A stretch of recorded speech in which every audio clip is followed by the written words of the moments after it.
हिंदी कार्यक्रम के श्रोताओं को सत्यानंद का नमस्कार। आज के कार्यक्रम में आपका बहुत बहुत स्वागत। श्रोताओं, आज के कार्यक्रम में हम आपको एक भेंट वार्ता सुनवाने जा रहे हैं जिसका विषय है कला परिदृश्य में आधुनिकता। आज हर क्षेत्र में आधुनिकता का बोलबाला है। कला के क्षेत्र में आधुनिकता किस तरह से परिलक्षित हो रही है, इसी विषय पर डॉक्टर अवधेश मिश्र से डॉक्टर अनामिका श्रीवास्तव की भेंट वार्ता आज हम आपको सुनवा रहे हैं। आइए सुने। हमारे साथ हैं जाने माने चित्रकार, कला आलोचक और रचनाकार, साथ ही साथ कला की पत्रिकाओं का संपादन भी वे करते हैं, प्रोफेसर अवधेश मिश्र। अवधेश मिश्र जी कला की दुनिया में एक ऐसा जाना पहचाना नाम है जिनसे मुझे उम्मीद है कि हमारे सुनने वाले नावाकिफ नहीं होंगे। तो अवधेश जी, कार्यक्रम में आपका स्वागत है। हम आपसे ये जानना चाहते हैं कि कला की दुनिया से जुड़े हुए आपको बरसों हो गए, संभवतः 4 से 5 दशक का समय आपके साथ है। तो भारत एक ऐसा देश है कि जहाँ पत्थरों में भी कला थी, पत्थरों पे भी उत्कीर्ण कला हमारे देश में है। तो वहाँ से आज तक की जो कला यात्रा है, कला का जो आधुनिक स्वरूप है, वो आपके नज़रिए में कैसा है? नमस्कार दोस्तों, मैं कला का विद्यार्थी हूँ। 4-5 दशकों से कलाकर्म देख रहा हूँ और कर रहा हूँ। जहाँ तक प्रश्न आपका आधुनिकता से है, तो जब मैं कुछ भी करता हूँ तो वह आधुनिक होता है। जब मैं परंपराओं से सीख कर पीढ़ी दर पीढ़ी स्थानांतरित होती आ रही कलाओं के हिसाब से चलते हैं, तब तक तो हम परंपरा से बंधे होते हैं।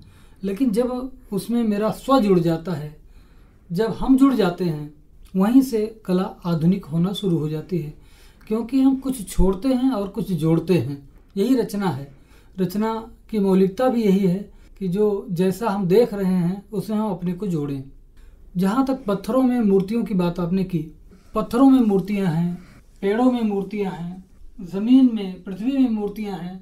ये देखने वाली की दृष्टि है कि वो उसमें से क्या देख रहा है और क्या हटा रहा है, क्या छोड़ रहा है। वो जितना हटाता जाता है, बचे हुए में क्या देखना चाहता है और क्या निकाल के आपके सामने लाना चाहता है, ये कलाकार की दृष्टि और उसका कौशल होता है।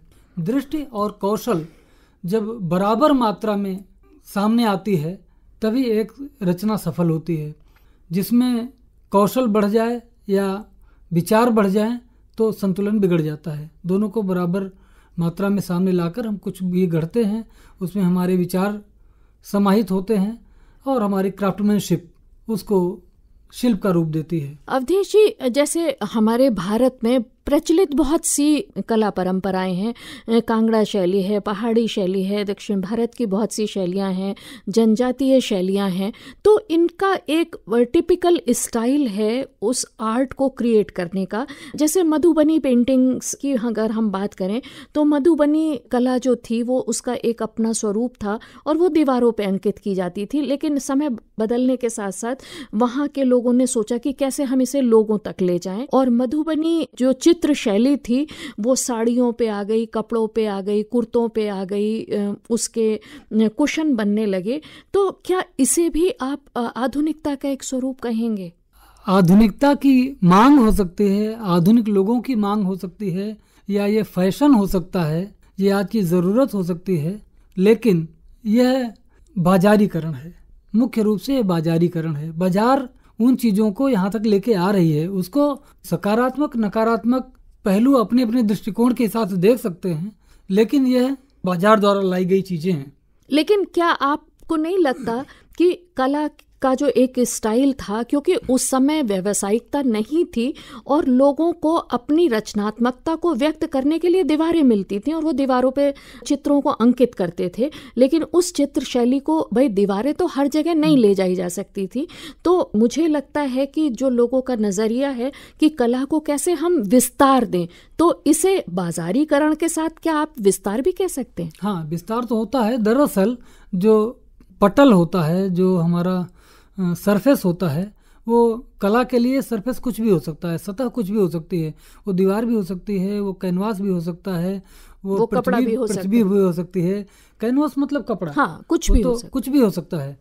तो सवाल ये था कि मधुबनी एक स्टाइल है, एक शैली है, एक उसका माध्यम है जिस मीडियम को हम प्रयोग करते हैं, और उसका सतह कुछ भी हो सकता है, और मधुबनी एक शैली है। अब वो शैली किस सतह पर प्रयोग की जा रही है, किस मीडियम में की जा रही है, ये भी फर्क हो सकता है। हम पोस्टर कलर में कर रहे हैं कि मर्थ कलर में कर रहे हैं, जैसा होता आया जी, या हम आज का एक्रेलिक कलर और ऑयल कलर में कर रहे हैं, ये मीडियम का फर्क हम अपनी सुविधा अनुसार कर सकते हैं। और साथ में सतह भी हम चुन सकते हैं। हम वो मधुबनी पेंटिंग हम बेना और सिकहुला में भी बना बिल्कुल सकते कर हैं। सकते हैं, तो हमारा एकदम। सतह तो कुछ भी हो सकता है जी, सवाल हमारी आवश्यकता का है, और सवाल हमारे उपलब्ध कराने वालों का हो सकता है कि किस किस तरह से ये चीज़ें उपलब्ध कराई जा सकती हैं। तो जो आपने बताया कि तमाम हमारी सतह बदल गई आवश्यकता अनुसार, निश्चित रूप से बदली है। और ये कहीं न कहीं जो डिजिटल युग शुरू हुआ है, जब कंप्यूटर आया है, तो हमारे जो राजा रवि वर्मा ने जैसे शुरू किया था कि हम अगर प्रिंट निकालें तो बहुत सारे प्रिंट एक ही चित्र के हो सकते हैं और बहुत दूर तक जा सकते हैं। जी, उसी तरह से जब कंप्यूटर आ गया, हम कोई चीज़ कंप्यूटर में ले रहे हैं, उसकी प्रिंटिंग डिजिटल प्रिंटिंग कर रहे हैं, तो एक नहीं अनेक प्रतियां उसकी निकल सकती हैं। बहुत सारी मोनालिसाएं बन सकती बहुत सारी बन सकती हैं और जी। बहुत सारी सतहों पर आ सकती हैं और बहुत सारे रूपों में हो सकती हैं जी। और बहुत सारा डिजिटल मैनिपुलेशन भी होता है, जी। उसको मैनिपुलेट कर देते हैं। हाँ। तो इस तरह से उसका विस्तारीकरण भी कह सकते हैं और आधुनिकता भी कह सकते हैं, या आधुनिक जरूरत में हमने उसको जोड़ लिया। अगर आपसे हम ये कहें कि एक कला का जो एक स्टाइल है वो एक समय में आधुनिक है, तो वो बदलते समय के साथ क्या वो स्टाइल तब भी आधुनिक कहलाएगा, या आपके एक कलाकार नज़रिए से आप आधुनिक कला किसे कहेंगे? आधुनिकता की बात हमने सबसे पहले की कि यदि हम उसमें स्व को जोड़ देते हैं तो हर चीज़ आधुनिक हो जाती है।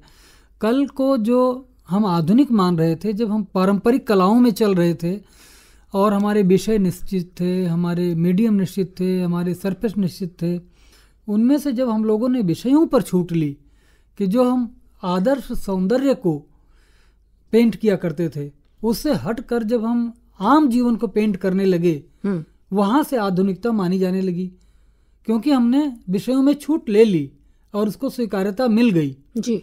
इसी तरह से हम और आगे बढ़े तो मीडियम में छूट ले लिए। अब जब हम एक पारंपरिक माध्यमों में काम कर रहे थे, उससे हटकर हम नए नए माध्यमों में और मिश्रित माध्यमों में काम करने लगे। तो आज ये नए नए जो प्रचलित माध्यम है वो कौन कौन से हैं, हमारे श्रोताओं को बताएं। इस तरह से जब हम प्रचलित माध्यमों में आए आधुनिक कला के बाद, उसको हमने समकालीन कला नाम दिया। समकालीन कला में हम पत्थरों में लाइट भी लगा दे रहे हैं, म्यूज़िक भी लगा दे रहे हैं, उसको मूव भी करा दे रहे हैं और कंप्यूटराइज्ड चीज़ों को भी सामने लेकर चले आ रहे हैं। तो हमारे मीडियम अनलिमिटेड हो गए। फिर हमने धीरे धीरे मीडियम के और विज्ञान के, अभियांत्रिकी के, कला में बढ़ते प्रभाव को देखते हुए इसका नाम दे दिया न्यू मीडिया ऑफ आर्ट। अब हम नए माध्यमों में काम कर रहे हैं। तो ये न्यू मीडिया ऑफ आर्ट जो एक जार्गन है, एक स्लोगन है, ये एग्जैक्टली क्या है? ये आज हमसे जुड़ रहा है। हमारे ये मिक्स्ड मीडियम है। ये मिक्स्ड मीडियम है और अत्याधुनिक मीडियम है और कंप्यूटराइज्ड मीडियम है, जिसमें विज्ञान भी है, जिसमें अभियांत्रिकी भी है और हमारे इर्द गिर्द रहने वाली सारी चीज़ें हैं। इससे हम ज़्यादा इजी हैं, इसमें ज़्यादा अपनापा है। तो आज के जो कंप्यूटराइज्ड युग की जो पीढ़ी हमारे सामने है, ये उसके लिए ज़्यादा स्वीकार्य कला है। वो न्यू मीडिया में चल रहा है, न्यू मीडिया को एंजॉय कर रहा है। तो न्यू मीडिया को कला के माध्यम से हम एंजॉय कर रहे हैं और निश्चित रूप से अवधेश जी, आपने आधुनिक कला को नए परिप्रेक्ष्य में न्यू मीडिया के माध्यम से हमारे श्रोताओं तक ले जाने का प्रयास किया। आपका बहुत बहुत धन्यवाद। कला परिदृश्य में आधुनिकता। अभी आपने डॉक्टर अवधेश मिश्र से की गई ये भेंट वार्ता सुनी। भेंटकर्ता थीं डॉक्टर अनामिका श्रीवास्तव। आज के कार्यक्रम के बारे में आप हमें अपनी राय दे सकते हैं। हमारा ईमेल आईडी है pkldlko@gmail.com। हिंदी कार्यक्रम की प्रस्तुतकर्ता डॉक्टर अनामिका श्रीवास्तव। आज के कार्यक्रम से अब दीजिए विदा। स्वीकार कीजिए सत्यानंद का नमस्कार।